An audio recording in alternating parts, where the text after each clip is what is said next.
Hoje a TV Jornal da Cidade Online entrevista o senador Eduardo Girão, ele que protocolou seu nome para presidir a CPI da Covid-19. Muito obrigada por aceitar falar conosco. Eu que agradeço, sempre estou à disposição para a gente dialogar com franqueza, com honradez, porque é isso que o brasileiro merece. Parabéns a vocês pelo trabalho independente, sério, que estão desenvolvendo para o bem do Brasil.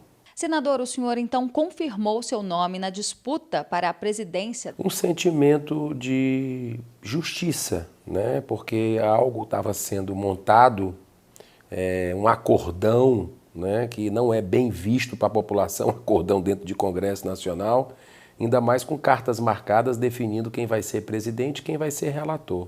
Eu faço parte da comissão, sou um dos 11 titulares e simplesmente não fui nem contactado. E jamais aceitaria um acordo como esse, porque não pode haver dentro de um comando de uma CPI conflito de interesse. Não pode haver algum bloqueio, alguma blindagem a supostos investigados, né? Prováveis investigados. Então, nós sabemos que essa CPI ela vai investigar a União, e também as centenas de bilhões de reais que foram enviados de verbas federais aqui de Brasília para estados e municípios, né? E os escândalos a gente viu, inclusive eu relacionei no meu pedido de CPI, sou autor de um requerimento com a maioria dos senadores que assinaram, 45 senadores, justamente coloquei os fatos determinados, cada operação da Polícia Federal no ano passado. Então, o que é que estão querendo esconder? Estão com medo de quê? Então, a partir do momento que se tem um comando de uma CPI que pode blindar parentes que fazem parte de governos estaduais e municipais, a coisa já começa errado, sem credibilidade. Por isso eu coloquei meu nome, porque eu acho que precisa ter isenção. Eu sei que eu tenho inúmeras limitações e imperfeições, mas eu tenho isenção, não tenho conflito de interesse, não tenho filho governador, não tenho parente prefeito, não tenho absolutamente nenhum interesse político para 2022, não estou em plano presidencial de ninguém, não fiz pré-julgamento, né, como a gente vê na mídia alguns membros fazendo, já dizendo quem é o culpado.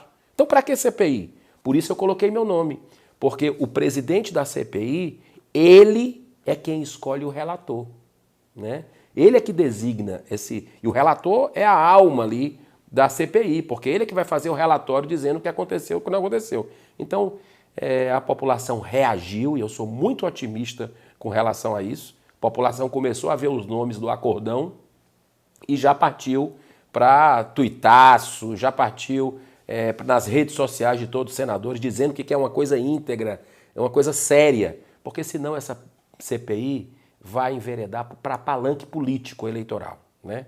E isso não é correto nesse momento que o povo brasileiro sofre, que está com problema de crise de saúde, crise econômica, desemprego e fome, né? Isso aí é desrespeitoso e covardia com o povo brasileiro. Então a gente tem que fazer algo técnico, né? E para fazer algo técnico precisa realmente ter isenção, porque caso contrário, isso vai acabar virando pizza para alguns e pegando o fígado de outros. Bom, e como o senhor mesmo disse, né, acabou pegando muito mal junto à opinião pública o fato do senador Renan Calheiros ter sido indicado para ser o relator da CPI da Covid-19. Isso porque ele também tem vários processos, né, ele é investigado por vários processos. Um comando de uma CPI, né, ela precisa ter total independência e não pode ter conflito de interesse, tem que ter isenção realmente.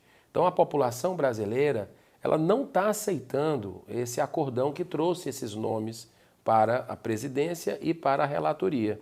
Então é muito importante que a população participe da vida política, né? A gente já teve aqui vários exemplos de CPIs que terminaram em pizza, por exemplo, né? Que é a palavra que todo mundo fala. Mas nós tivemos também outras CPIs que tiveram um desfecho, uma prestação de serviço muito boa para a população, né? E isso é fundamental que ocorra, né? Por exemplo, teve uma CPI do futebol que o autor foi o senador Álvaro Dias, ele foi o presidente. O resultado da CPI foi muito importante, né? E olha aí, ele foi o autor. Eu também sou o autor dessa CPI, né? O meu pedido, assinado pela maioria dos senadores, 13 a mais do que a outra CPI que foi anexada, que só queria investigar o governo federal, né? Que eu acho que tem que ser investigado também, mas ia ficar uma coisa desequilibrada, né? Pendendo para um lado. E a gente conseguiu equilibrar isso.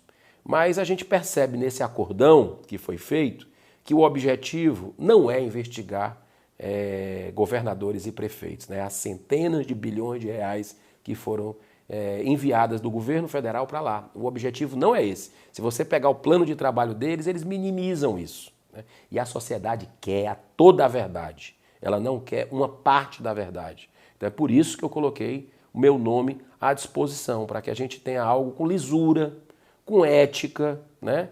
E o comando da CPI diz muito qual é o rumo que vai ter a CPI, né? Então a gente percebe realmente que estão querendo pegar um para Cristo. Bom, e como será o trâmite agora, depois do senhor ter protocolado o seu nome para ser presidente da CPI da Covid-19? Haverá uma votação no Senado? Os deputados também vão participar disso? Essa semana eu protocolei o pedido, né, informando ao presidente do Senado que sou candidato, né, coloquei os motivos pelos quais eu sou candidato, e agora nós vamos ter uma reunião no próximo dia 27, terça-feira, uma reunião que tem que ser presencial, né? Ou seja, todas as comissões aqui sempre foram montadas de forma presencial, inclusive durante a pandemia. Não pode ser diferente agora. E vai para o voto, né? Então, o meu nome está candidato à presidência. Tem outro nome que é da chapa que foi feito o acordo, né? Onde tem o senador Omar Aziz e o senador Renan Calheiros, e eu vou fazer um contraponto a essa chapa, mas vai ser no voto. E o pior, o voto é secreto, né? E eu sempre fui um defensor do voto aberto, né? E a população está, inclusive, pedindo o voto aberto para saber, os 11 titulares da comissão, quem vai votar em quem, por quê, né? É um direito legítimo da população brasileira que quer a verdade e não apenas uma parte da verdade. Então, é fundamental que a gente acompanhe essa eleição, né? Eu sei que é muito difícil eu conseguir chegar lá, mas está existindo uma grande movimentação na sociedade e eu acredito que o Senado tem que dar um passo ao encontro da sociedade e não se apartar, continuar apartado como o Senado está. Nessa CPI existe uma expectativa da população, uma demanda, né? Ela vibrou, ela participou, porque o meu requerimento assinado por 45 senadores só foi possível essa assinatura por causa de uma mobilização popular que foi nas redes sociais dos senadores e pediu com respeito, né? Pediu que assinasse o meu pedido, que era mais amplo, mais independente, mais justo, né? E os senadores atenderam aos clamores, né? O clamor popular e assinaram o meu pedido. Foi por isso que a gente conseguiu, aos 47 minutos do segundo tempo, anexar os dois. Então vamos investigar União, eventuais ações e omissões do governo federal, mas também não podemos minimizar isso, não podemos passar pano na cabeça de ninguém. As centenas de bilhões de reais que foram destinados de verbas federais a estados e municípios. Escândalo é que não faltou, a gente sabe. Todo dia tem escândalo com relação a esse dinheiro.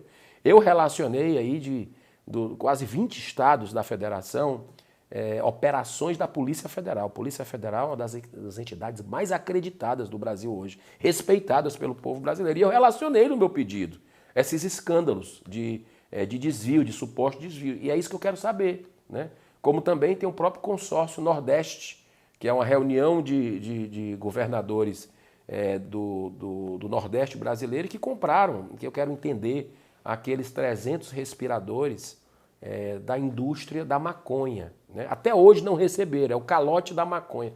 A pergunta que fica é o seguinte: o que é que tem a ver maconha com Covid, com respirador, né? Então a gente quer saber dos governadores do Nordeste sobre tudo isso e a gente manda ofícios, não recebe resposta. Eu acho que a comissão parlamentar de inquérito pode ter um fator decisivo, até porque a PGR, através da subprocuradora Lindora Araújo, ela fez um requerimento mandou para os governadores perguntando sobre os hospitais de campanha. Caso gravíssimo do hospital de campanha. Em vários estados, inclusive no Ceará, foi feito o hospital de campanha.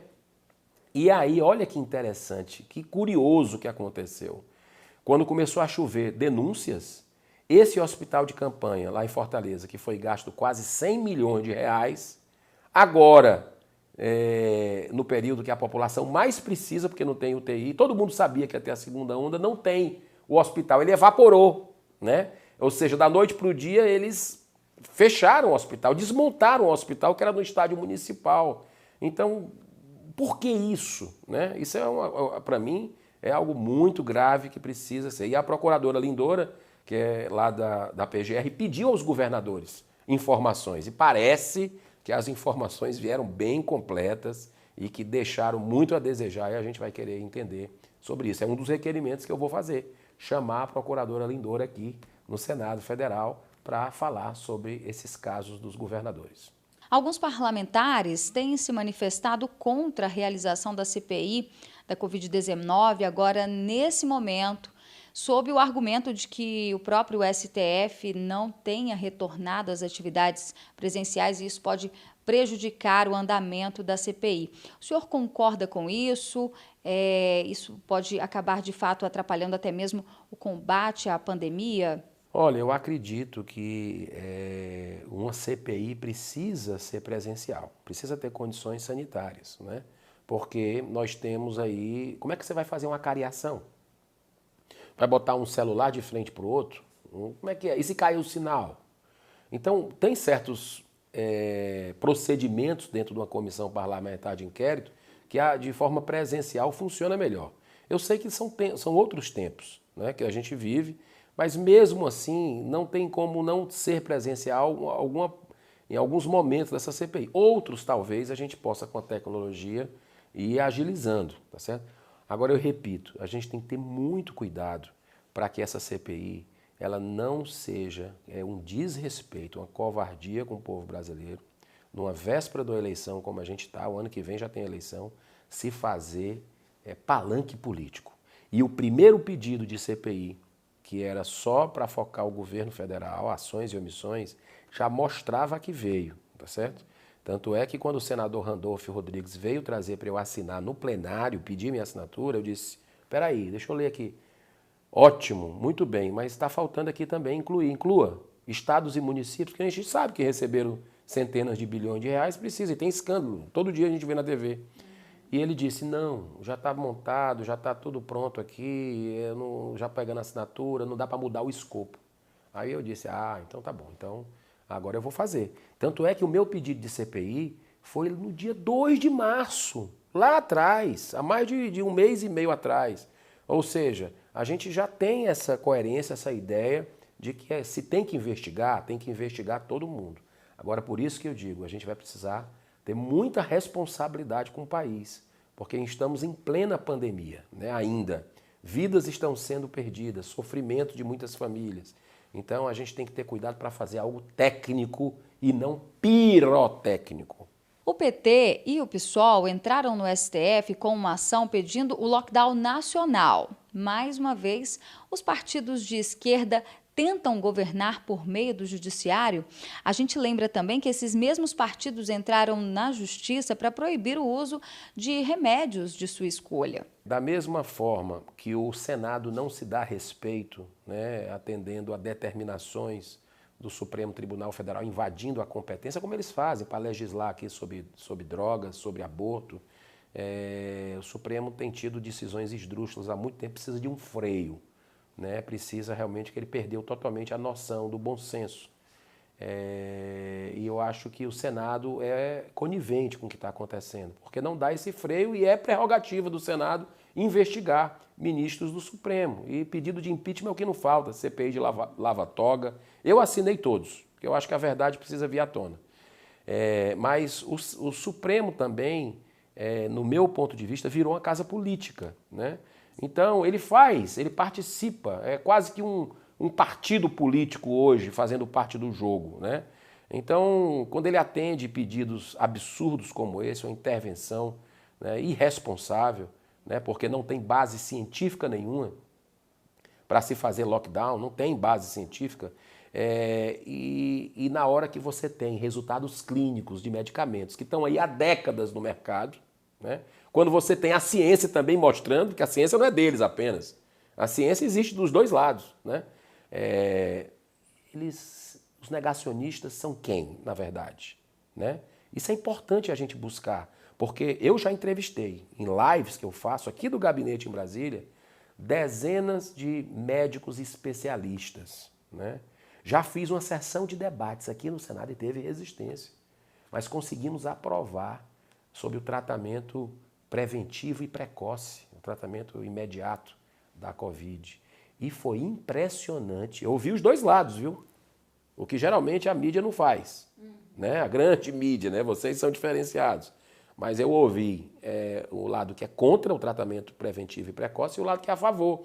E ficou evidente. São 4 horas de debates. É só você ir na TV Senado, jogar lá tratamento profilático Covid, você vai ver a sessão temática que nós fizemos, né? Então, as pessoas tiram as suas conclusões. E outra coisa, muita gente com recomendação médica, eu sou favorável à recomendação, nunca automedicação, mas nós estamos numa guerra, né? Numa guerra, você tem que usar todos os recursos para poupar vidas. Os médicos fizeram o juramento de Hipócrates, né? Então, eu sou favorável à vacina, eu sou favorável ao uso de máscara, eu sou favorável à higienização, ao álcool em gel, ao isolamento, aliás, o distanciamento social, eu sou favorável. Agora também sou favorável ao tratamento preventivo e precoce. Estou convencido, eu faço uso com recomendação médica. Meu pai, com 77 anos, foi infectado pela Covid e o médico dele em São Paulo, um médico renomado em São Paulo, disse, olha, triplique a dose de ivermectina. Agora, ele triplicou a dose e praticamente foi assintomático, meu pai, que tinha problema de asma, de bronquite, sobrepeso e outras comorbidades. Então, eu não vou dar um testemunho com relação a isso. Milhares e milhares de e-mails eu recebo, de mensagens na rede social, de pessoas da mesma forma. Associação Médica do Japão falando isso, médicos europeus, protocolos de vários países. Por que a gente quer esconder isso? Virou política, né? Não importa se foi o presidente da República ou se foi o maior opositor dele que levantou e mostrou um remédio. Isso não importa.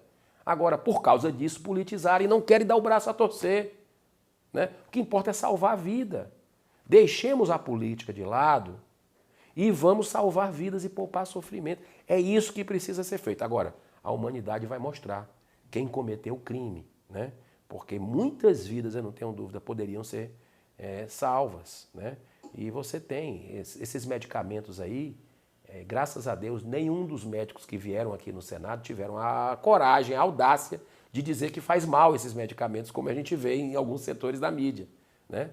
Porque eles existem há décadas. Até quem desenvolveu a ivermectina ganhou o prêmio Nobel, entendeu? E até criança de 15 quilos. Entendeu? Então, por que faz mal isso agora? Descobriram que faz mal agora? Não tem cabimento, é um negócio político, ideológico, é uma cegueira que chega a ser, no meu ponto de vista, criminosa. Estão negando o direito das pessoas. Quem tem dinheiro anda com os medicamentos, com recomendação médica, no bolso, tomando. Mas quem só tem o SUS para recorrer não recebe, é uma má vontade de alguns gestores políticos, a maioria dos gestores políticos. Agora, eles tomam. Quando eles são infectados, eles tomam. Mas o povo não tem direito, entendeu? Então, é algo, a gente fica pensando aí quem é que está matando as pessoas. Agora, o que o senhor acha se um membro do governo Bolsonaro tivesse escondido respiradores numa parede falsa, como aconteceu no Pará? Qual seria a repercussão na grande mídia? Olha, eu vi essa matéria que aconteceu esses dias. É escandaloso aí você ter dezenas de respiradores escondidos numa parede falsa. Eu acredito que isso não é fato isolado. Isso tem acontecido, uma gestão sofrível. E é isso que uma CPI dessa tem que fazer também, tem que investigar, né? Eu acredito que existe realmente um foco muito grande para tirar a tranquilidade desse país. Enquanto outros países, tá lá os prefeitos, os governadores, os presidentes da República, todo mundo junto, dando as mãos para salvar vidas, poupar sofrimentos, aqui no Brasil é um cabo de guerra, não tem um dia de paz, né? E o Supremo, em vez de tentar apaziguar, faz atrapalhar mais ainda. Inclusive, eu quero ouvir o ministro Marco Aurélio aqui na CPI, né? Estamos fazendo um requerimento, porque ele tirou poderes, atribuições do Poder Executivo para dar a estados e municípios. Então a gente precisa entender isso, porque agora está sendo cobrada as responsabilidades, né, sobre tantas mortes, tantas situações. Então nós temos que ouvir também o Supremo Tribunal Federal por que fez isso, né? E que dados ele tinha para fazer isso, qual foi o impacto disso, deu mais morte, deu menos morte, ter tirado essas atribuições do governo federal. Olha, eu não passo pano em ninguém, né? Eu tenho aqui uma postura independente, totalmente. Quem acompanha minimamente nosso trabalho sabe da independência em relação a governo estadual, municipal e federal. Eu não tenho um cargo público, né? Não tenho uma indicação em governo nem estadual, nem federal, nem municipal. As emendas que eu recebi são emendas constitucionais que a gente aplica com transparência toda no estado do Ceará, né? Eu não tenho emendas parlamentares extras, como é comum dentro da casa, ter para governista, eu não tenho isso, tá? E outra coisa também, eu tenho votos divergentes do governo, eu não voto 100% com relação ao que manda o governo federal. Eu, por exemplo, a questão das armas de fogo, eu discordo da flexibilização, fui um dos articuladores para votar contra o decreto presidencial, para derrubar, assim como também a questão do próprio ministro Cássio Nunes, que foi uma indicação do governo federal. Eu votei publicamente, só 2 senadores, eu e o Cajuru, 2 senadores votaram publicamente contra na sabatina do Senado. Então, quer dizer, a minha independência é comprovada em muitas outras votações também. Agora, eu quero a coisa certa. Eu não acho justo se pegar um para Cristo e querer dizer que a responsabilidade toda é de A, B ou C. Eu acho que tem que compartilhar, realmente investigar, não pode ter pré-julgamento. A comissão é para isso, né? Quando a gente vê colegas emitindo pensamento já que o culpado foi fulano de tal, para que está fazendo uma comissão dessa? Já julgou, gente. Está vendo como o ódio é tão grande que cega, né? Então isso vai ser colocado. E uma coisa que, se Deus me abençoar, falar eu vou. Se eu não for presidente, espero, com o apoio do povo brasileiro, para poder conduzir a coisa com isenção realmente, mas se eu for apenas um membro, eu vou perguntar muita coisa com relação a isso. Eu acho que muitas máscaras vão cair. Agora a gente lembra que votações importantes estão sendo deixadas para trás. O senhor não acha que essa CPI não pode ser mais uma âncora colocada para que o Brasil pare e questões relevantes sejam deixadas para trás? Sim. Eu acredito que tem motivação política, como eu disse, o início da CPI, ela já vinha apenas com foco no governo federal, né? Então já se percebe uma mensagem clara de uma questão de palanque político. E uma CPI a CPI dá uma parada geral, né? E o Supremo foi lá e mandou fazer. O presidente da casa estava querendo somar os esforços, unir todo mundo para debelar a pandemia, né? Então, mas foi surpreendido com a ação arbitrária, né, do Supremo Tribunal Federal, uma ação de cunho político, no meu modo de entender. Não respeitou a casa, né? Não houve, foi uma decisão monocrática, inclusive. Então, vai ser instalada a CPI, né? Esse é o fato. Agora, a reforma tributária estava pertinho de sair. A reforma administrativa bem próximo de sair. Eu acho que deveriam até ser concomitantes e rápido. Porque a gente precisa tornar o nosso Estado eficiente, desburocratizar. Um trabalhador comum passa 5 meses por ano só para pagar impostos, trabalhando para pagar impostos. Para você abrir uma empresa e fechar uma empresa, um Deus nos acuda, né? Então trava para empreendedor. Esse país é maravilhoso. Esse país tem um povo dedicado, trabalhador, honesto. Esse país tem empreendedores criativos, tem um potencial turístico enorme nesse país. Tem tudo de bom, um agronegócio fantástico, é o que está segurando as pontas nesse momento. E a gente não faz essas reformas que estão faltando estruturantes, reformas importantes, por causa de briga política.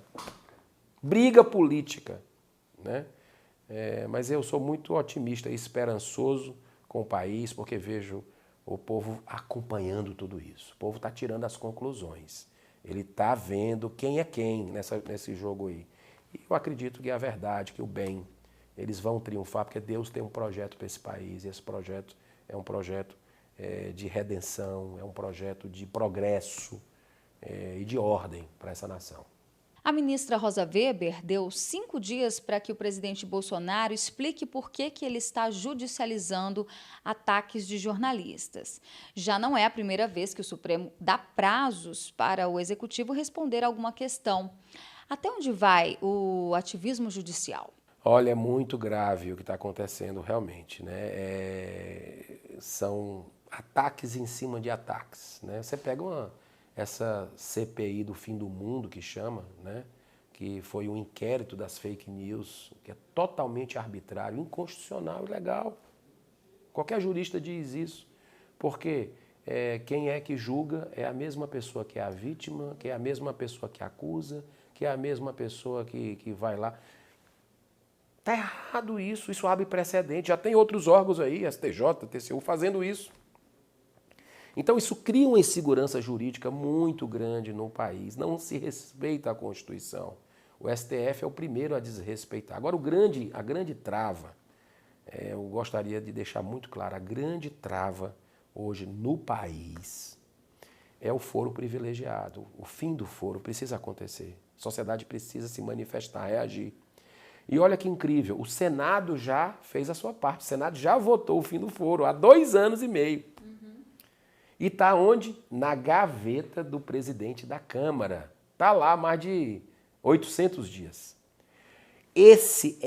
Essa é a trava do mecanismo que blinda um poder e blinda o outro, faz um jogo de proteção, de poder. É mais ou menos isso que acontece, né? Por quê? Quem deve investigar os ministros do Supremo são os senadores. Só que muitos têm problemas na justiça. E os seus problemas vão parar na mão de quem? Dos ministros do Supremo. E aí, os ministros do Supremo, quem é aliás, os senadores, quem é que julga? São os ministros do Supremo. Então é o conflito aqui. É o símbolo do infinito. Sabe aquele símbolo do infinito? Né? Que aquele símbolo mostra que está de um lado o STF e do outro lado o Senado.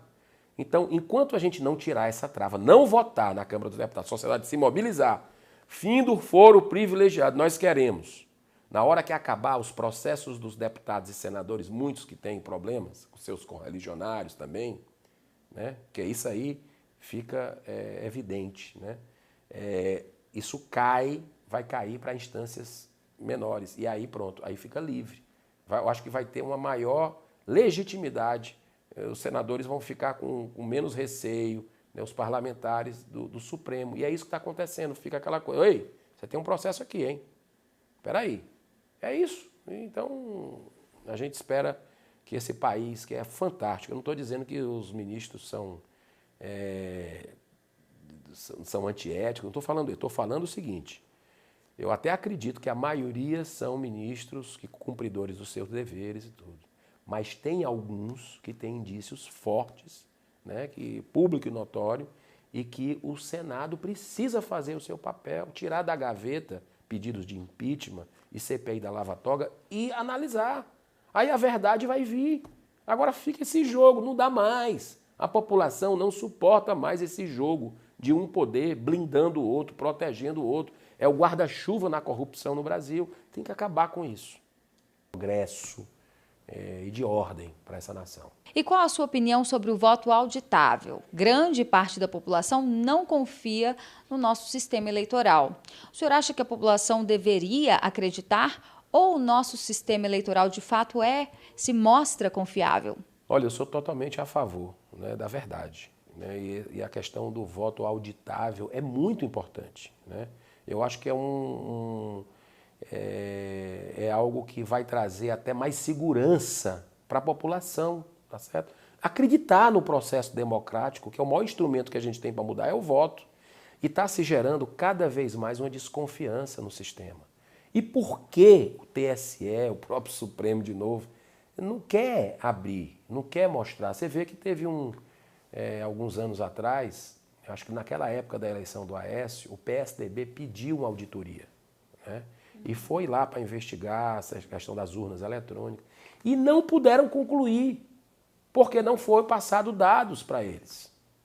O que é que se tem a esconder? Né? Teve audiência pública já com Polícia Federal se manifestando, né? E o Congresso já deliberou sobre o assunto, já legislou, já disse que o voto auditável é importante, o voto impresso, né? Para se poder ter, pelo menos por amostragem, uma conferência, né? Para a gente ter uma segurança maior. Mas não, chega na última hora o Supremo diz que não. Então o Congresso faz a parte, acredito que vamos fazer de novo esse ano, né? Espero que sim, que a gente faça a parte. Dinheiro é que não falta. Concorda? Ah, não, porque um dos argumentos que foi usado é que não tem dinheiro, é muito dinheiro para colocar uma impressorazinha. Gente, e as lagostas e os vinhos lá do STF? E as mordomias? E as regalias que se tem no Brasil todo, inclusive aqui no Senado Federal? Né? Não dá para cortar alguma coisa desses orçamentos bilionários para... Gente, é eleição, é democracia. A gente precisa ter convicção, de que até para quem perdeu, valorizar mais, quem ganhou também, entendeu? Então eu acho que não tem nada a ver não se fazer isso. Acredito que o Brasil possa dar esse passo para evoluir, ninguém tem nada a esconder a ninguém. Mesmo nesse cenário de pandemia, o Brasil conseguiu apresentar bons números que mostram uma recuperação econômica, destaque inclusive para o setor do agronegócio. Qual caminho o Brasil precisa trilhar para alcançar o desenvolvimento de novo e a prosperidade? Não é a crise social, por incrível que pareça, mas existe uma crise social. Não é uma crise política também, não é, mas existe uma crise política. A mãe de todas as crises no país é a crise moral, a crise ética. E a gente precisa virar essa página. O Brasil está de joelhos para a corrupção há muito tempo. Você teve uma operação que foi a Lava Jato, que é uma operação que é um símbolo positivo do Brasil para o mundo. Pela primeira vez colocou na cadeia empresários poderosos, políticos poderosos. E agora o que é que a gente está vendo? Soltando. A segunda turma do STF, todo dia, quase toda a sessão, soltando réus da Lava Jato, né? Decisões esdrúxulas, aqueles empates vergonhosos que aconteciam lá, né? É uma coisa assim estranha o que está acontecendo. Estão pegando o mocinho e transformando em bandido, bandido e mocinho. Você pegar o pessoal da Força Tarefa Lava Jato e colocar em suspeição, começar a questionar o trabalho que foi feito, que inspirou muita gente a entrar na política. Eu mesmo sou inspiração da Operação Lava Jato. Novos juízes, novos promotores querendo que a justiça seja para todo mundo, o Brasil acreditando que a justiça era para todo mundo, aí vão agora desmontar a Lava Jato, né? Então, acredito que até com a parcela nossa aqui do Legislativo e do próprio Executivo, mas eu acho que o grande problema hoje está sendo no Supremo Tribunal Federal. E tem uma frase de Martin Luther King que diz: uma injustiça em algum lugar é uma ameaça à justiça em todo lugar. Um grande humanista pacifista. E não pode ter injustiça no Supremo Tribunal Federal, né?